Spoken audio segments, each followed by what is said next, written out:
Lieutenant General V.K. Saxena is a former Director General Corps of Army Air Defense. General Saxena, thank you very much for joining us. It looks like Pakistan has resorted in drone warfare tactics. We witnessed hordes of drones being used.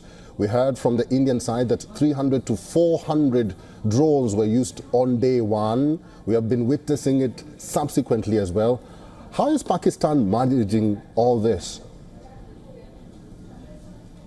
Actually, if you analyze the pattern of attacks which are happening, it makes it very clear that Pakistan's drone inventory is very rich, both in range as well as depth. I will not say Pakistan is a top-ranking drone combat power, but they have a lot of drones at the moment, of their own and mostly from abroad.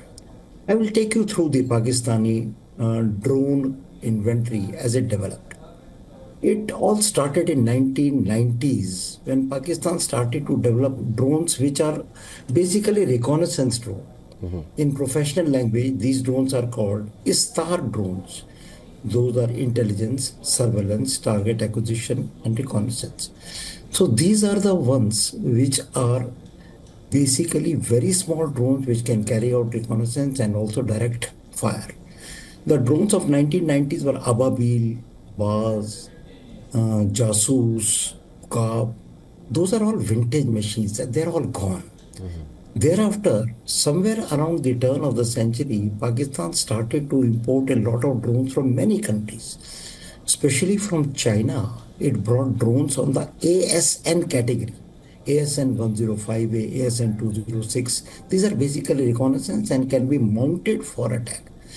Their endurance is about 2 to 5 hours and their ranges is about 100 to 150 kilometers. Then from Germany, it imported the Luna drone. From Italy, it imported the Falco drone. From South Africa, it imported the Seeker drone. Now, all these drones were of old vintage and they are now on their way out. In the recent about 5 to 6 years, I will say, Pakistan has been making progress in the combat drone category. One of the first drones which it has made on its own, this program started in 2019, induction in 2013, is the Burak drone. Burak can be compared, they're comparing it, but it is far, far inferior to the Predator or the CH-4 Rainbow of China. But at the same time, this drone has an endurance of 12 hours. It has a range of 1,000 kilometers, and it can carry a large number of weapons like guided missiles, guided rockets, and laser-guided bombs.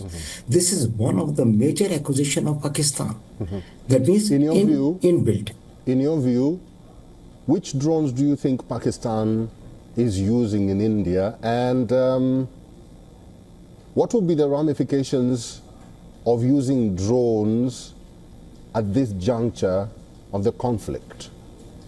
Yeah, I was just trying to bring out, though the media is abuzz about saying that they are using the SS-Grad Songer drone of Turkish origin, which can carry grenades and rifles and drum-type grenade launcher. But don't forget that they have certain other drones also which are being pressed into service. Like I was talking about Burak. Then they have Winglong 2, Chinese Predator drone, Chinese drone of very high gold class quality, 20 hours endurance. They also have the CH-4B and 4A. 4A, CH-4A, 4B are Chinese drone. Reconnaissance come attack. They can do attack up to 300 kilometers. Pakistan also has the Turkish Anka drones. These are 30-hour endurance, 200 kilometer range. Again, carry guided bombs, rockets, and they're GPS guided.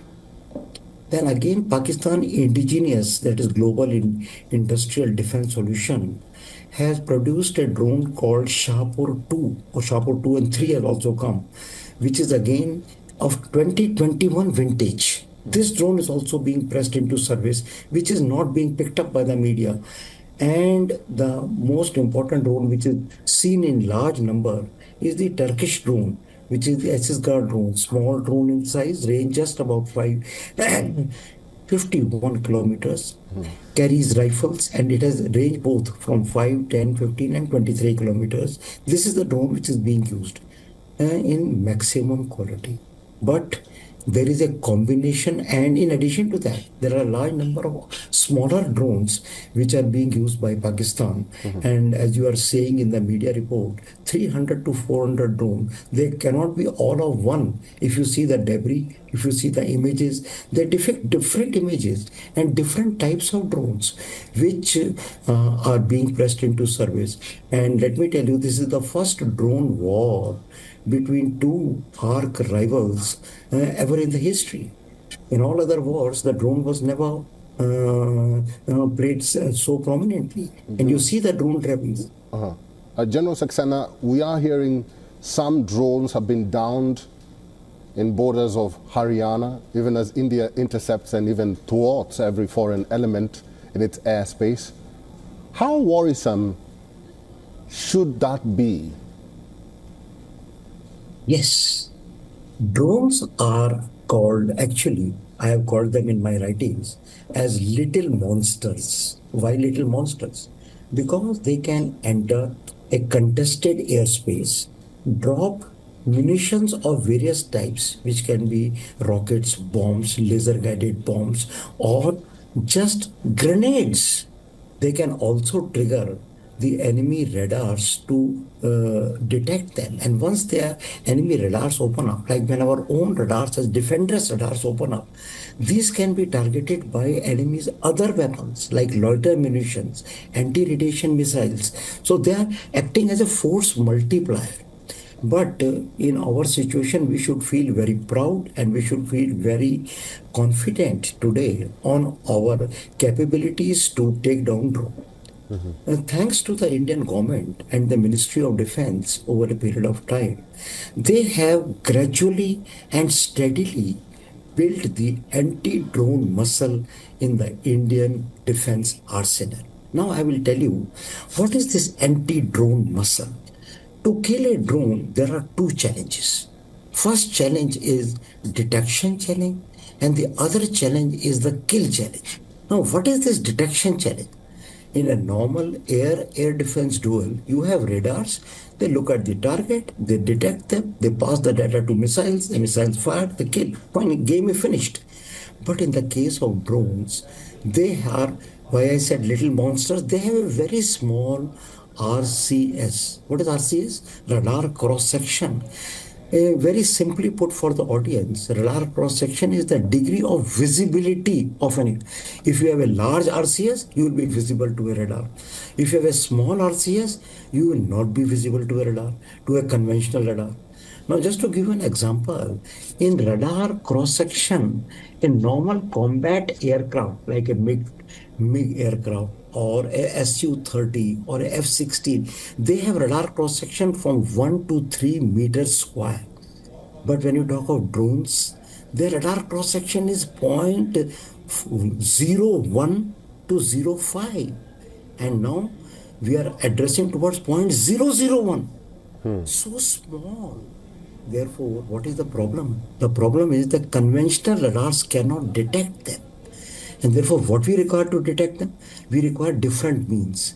Those means are electro-optical, infrared, and certain types of radars like the radars working in 6 to 15 gigahertz or frequency modulated continuous wave radars.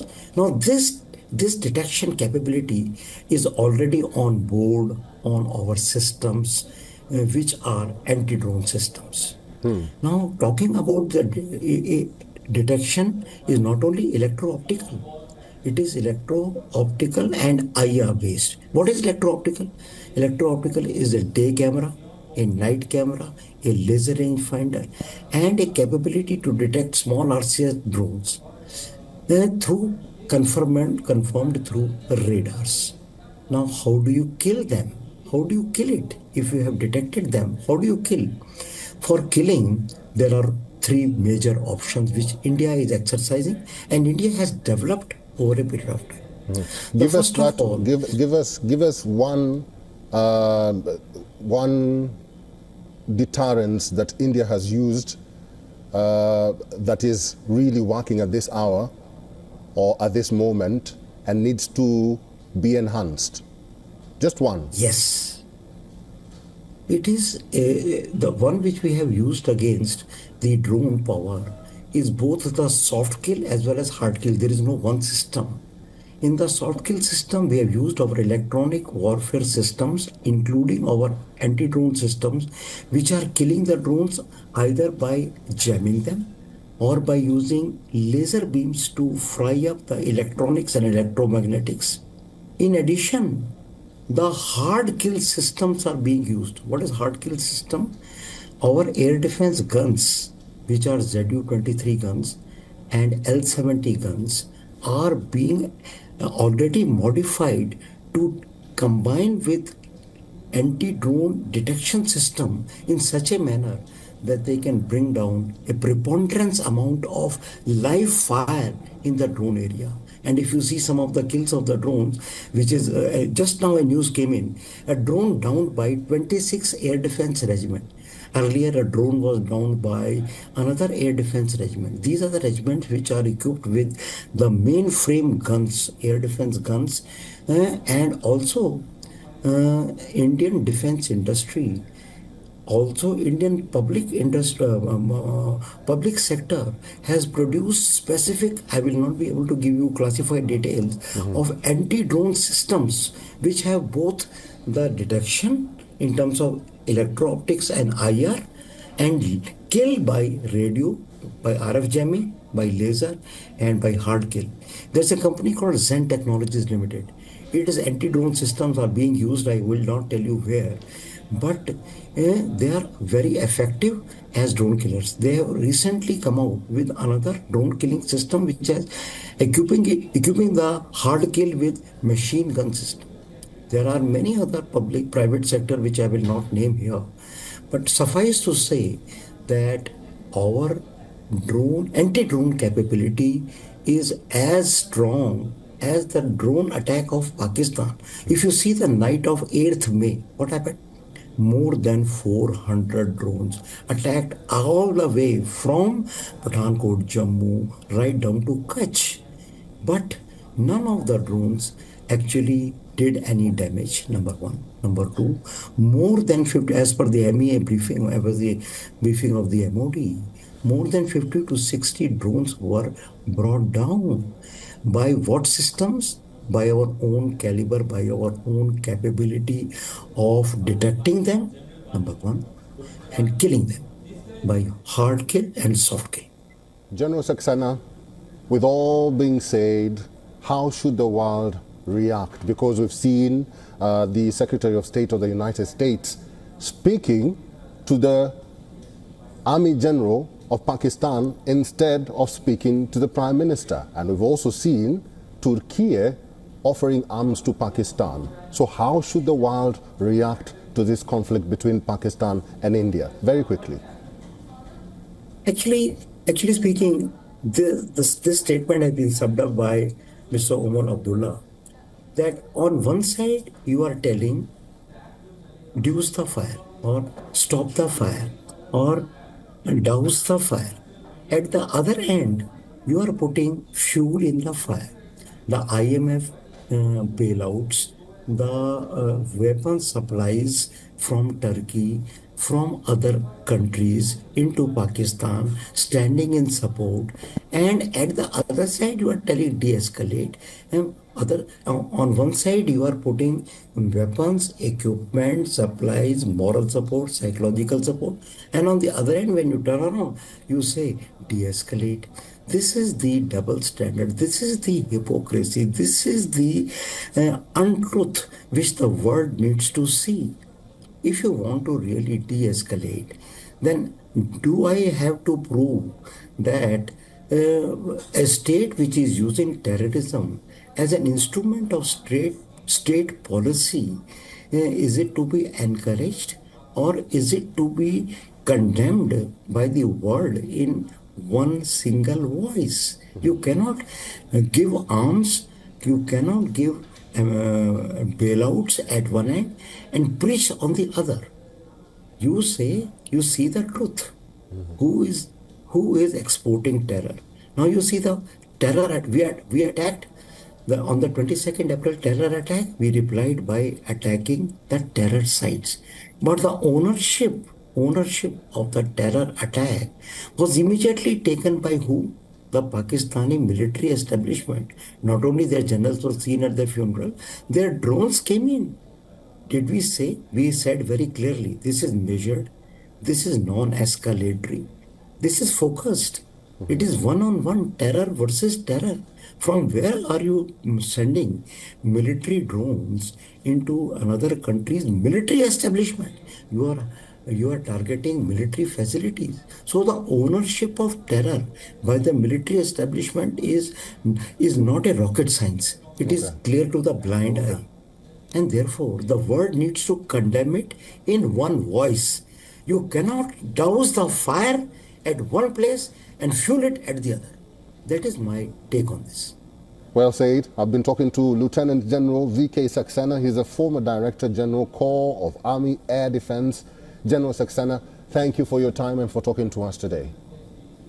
Thank you. Thank you very much.